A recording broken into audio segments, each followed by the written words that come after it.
முன்னாடி இங்க பாருங்க, இங்க செக் பண்ணி பாருங்க. இந்த இடத்துல நரம்பு ஏதாவது அடிபட்ட கையில வச்சு பார்த்துக்கோங்க, ஓகேவா?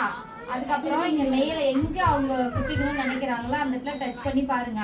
ஏன்னா நரம்பு ரொம்ப அதிகமா இருக்கு அப்படின்னா நீங்க குத்திட்ட உடனே நரம்புல போய் பதிஞ்சிச்சு அப்படின்னா சுத்தமா ஆறவே ஆறாது. அந்த கம்பல் கயிற்ற மாதிரி ஆயிடும், செப்டிக் ஆயிடும், புண்ணாயிடும், ஓகேவா? அதனால அது மட்டும் ஞாபகம் வச்சுக்கோங்க.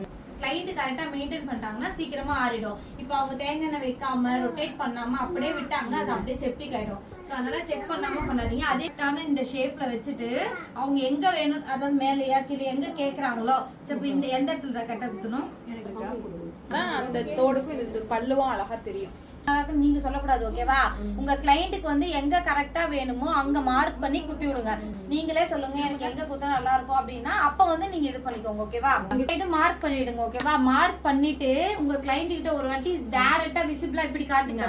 2 சைடு காட்டு. ஏன்னா குத்திட்டுக்கு அப்புறம் ஒண்ணும் பண்ண முடியாது, ஒரு வாட்டி அதனால கண்ணாடி கொடுத்து கிட்ட க்ளோஸ்ல பாக்க சொல்லி 2 சைடு கரெக்டா இருக்கா பாத்துட்டு அப்புறமா கன் ஷூட் பண்ணுங்க. அவசரப்பட்டு கன் ஷூட் போட்டுறாதீங்க. லாக்ல இருந்து இப்படி எடுத்துட்டு அப்புறம் தான் போடணும். எடுத்துட்டீங்களா? ஓகே, இத லாக் பண்ணிட்டு இது இருக்குல்ல, ஓகேவா? இது வந்து அந்த ஹோல்ஸ்ல கரெக்ட்டா செட் ஆகும். நம்ம வச்சிருக்கோம்ல அது வருங்க.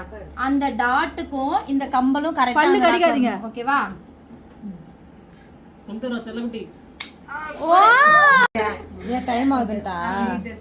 நான் சொன்ன மாதிரியே கரெக்டா அந்த இதுல இருந்து இது பண்ணிக்கோங்கம்மா. இந்த கம்பலோட இதுவும் அந்த ஹோல்ஸும் கரெக்டா நிக்கணும். காது குத்துனதுக்கு அப்புறம் உங்க கிளைண்ட கரெக்டா எப்படி மெயின்டைன் பண்ணணும்னா தேங்காய் எண்ணெய் வச்சு ஃபுல்லா ரொட்டேட் பண்ணிட்டே இருக்க சொல்லுங்க. ஏன்னா நீங்க தேங்காய் எண்ணெய் வைக்க தான் அது வந்து லூஸ் ஆகும். இன்னொன்னா காயம் ஆகாம இருக்கும். அவங்க எண்ணெய் ஆயிடும், ஓகேவா? இதை ஞாபகமா சொல்லி அனுப்புங்க. தண்ணி